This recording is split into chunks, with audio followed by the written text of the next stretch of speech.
Welcome back. We still have our two experts with us looking at the Islamic State, its first anniversary, and the dangers that it poses. Dr. Sriram, the Islamic State has been eyeing India for a variety of reasons. India has one of the largest Muslim populations in the world, perhaps the second or third largest Shia populations also outside of Iran and some other countries. It is also a country where the IS has not been able to reach out with the kind of impact that it has managed to have already in societies like Afghanistan and Pakistan. What do you believe could be the reasons why India has kept out of the reach of the Islamic State? Well, if you think about it demographically, it's easier for them because the core are Arabs. The leadership comes mainly from Iraq and Syria. But they are, in fact, Indonesia. I was just in Indonesia recently, and you said South and Southeast Asia. Both of them are now prey to this menace because there are, alienated young people. And while the bulk of Indian Muslims are very, very well integrated and patriotic, you will always have some, because now you have the so-called self-radicalization. So all you need is to go online and look up and read up some of these hardline websites and propaganda videos of Daesh, and that's enough. I was reading even in Palestinian territory, which is Gaza controlled by Hamas, you now have an ISIS branch there. In Afghanistan, which is very tightly controlled by Al-Qaeda, Taliban, now you have ISIS branches there. So they are obviously, this is like the toast of the times. Everybody wants to be on this bandwagon because it seems to be having an upper hand and fighting what they call the Rafidis and the Safavids, which is a pejorative references to Iran and to Shias.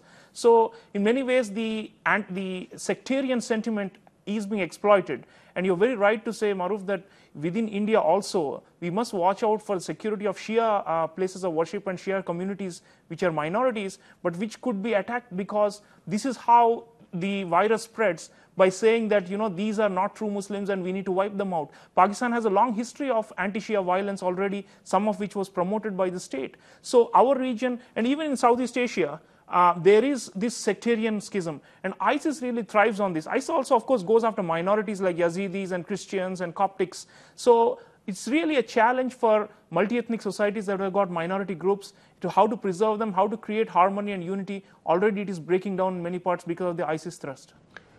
Great points, but also I think we need to be looking at one other factor which really works in India's favor, is the fact that traditionally India's Muslims have subscribed to India's secular identity, as you touched upon, but also that a number of mosques, reports have come in that the Maulanas in the mosques and the ulema have been actually giving sermons after Friday prayers to say that what a negative example of Islam the ISIS has been creating, and it is something that the Muslims would do well to avoid. But Dr. Awad, what do you think could be the means and tools by which the ISIS has been reaching out as far away as countries like Australia? Reports come in that Australia has something like close to 150 to 300 recruits, and the figure seems to be going up of people who are wanting to join ISIS. Now, per capita, apparently, this is the highest number that any country is contributing to ISIS, not Europeans, not Arab world, not Central Asian. The second thing is that even countries which are moderate Islamic societies, the ISIS is trying to reach out and create a toehold, a kind of presence in Southeast Asia, which they call possibly setting up a vilayat, yes, and which is on one of the unmanned islands or lonely islands in the South China Sea. And there is Malaysian recruits. There are more than 500 from Indonesia which have gone in. So where do you see the IS bandwagon stopping? And do you think their biggest outreach is through social media? They have used sophisticated method of reaching to the public. If you look at the people, how they propagate on the media, YouTubes, on the social networking, you can see the way they presented Maruf, you are a television personality, you know how they shooted the killing and the burning of these people, how these people recruited from different countries are using their slang language to go and recruit more people on those territories. As I said, those minorities within those societies have not been able to integrate into the society. Therefore, it is easy to recruit when you are allowing those mosques to be run by radicals. And I'm very happy to see India, and I can say with conviction that India is the country where they have refused Al-Qaeda, the Muslim people in South Asia, including India. The majority of the people refused totally that Al-Qaeda. Now, to talk of ISIS is just a monster. Who wanted to join a monster to see the amount of killing and decapitations of people? I think the allowing the growth of IS is being allowed by certain vested interested countries in the region, that they were able, now they have realized that this fire is coming to them.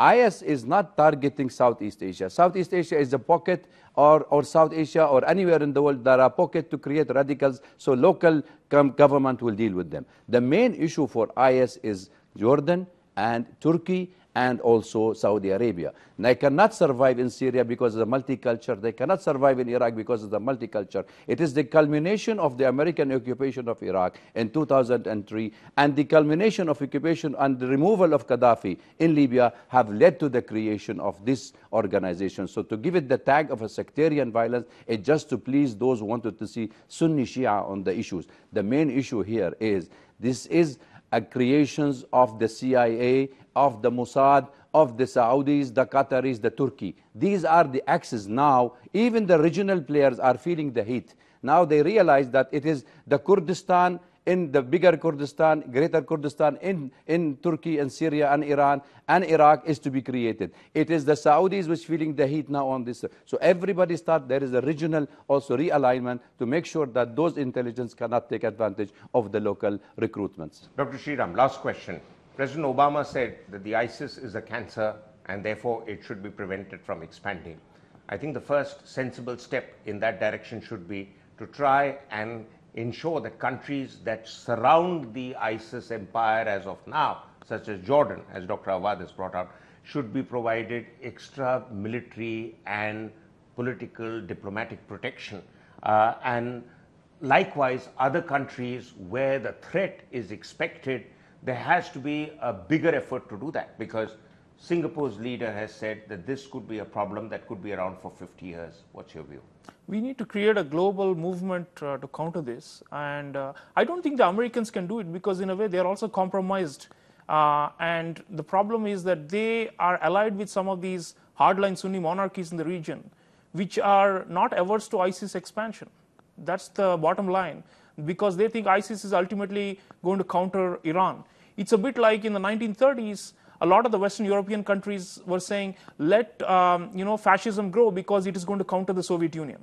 And then what happened? You had World War and such destruction. So allowing ISIS to grow is also almost become the DNA of the US-led coalition. So they are not, it's a very half-hearted and piecemeal effort, So I think we need other players to come in who have a real stake and who are affected by it, especially Iran. And keeping it out of the tent is not going to help. So yes, they need to shore up different fronts. But we in India and Southeast Asia, leading countries like Indonesia, we've got to rise up to the occasion. We've got to counter them ideologically, but also make diplomatic and military contributions to try and trounce this monster that's arisen. Okay, there's a lot of interesting stuff that's come out in this discussion as expected, and IS is a hot subject. It's going to be in the radar screen of every policymaker for decades, if not for the next half century, as has been predicted. But 4 clearly emerging issues that need to be a takeaway for all of us. The first is that while the Al-Qaeda was an ideological front, the Al-Qaeda was also a curtain raiser for what was to follow. The Islamic State is the real big menace, and it has struck deals with various Al-Qaeda branches, such as Al-Qaeda in the Arab Peninsula and various other Al-Qaeda affiliates, and has today a support base of almost 60 terror groups of all sorts in 100 countries. The second is that sectarian strife in the Arab world is normally what is blamed for the rise of ISIS. but it is also the politics that is played by the big powers in the Arab world, as well as the politics of various countries in the Arab world, which has continued to keep giving ISIS the time and the leverage to become stronger and stronger. And the third point is a global movement is required to stall the further rise and expansion of the ISIS, and it cannot be just an American-led initiative, because America, in many ways, stands either discredited with many countries in that part of the world where the IS is established, or the Americans seem to be working on their own agenda and not a global agenda. And finally, the good news for India is that India has kept out of the ISIS's efforts to recruit enough Indians, since India does have a large Muslim population. But India needs to be cautious of both the external threat to Indian stability and the various sectarian violence that may emerge out of various sectarian groups that operate and live in India, if our establishment isn't strong enough and alert enough to stall that. With that, we come to the end of this debate. Thank you both, sir, for being with us on this debate. We'll be back next week with another episode. Until then, goodbye.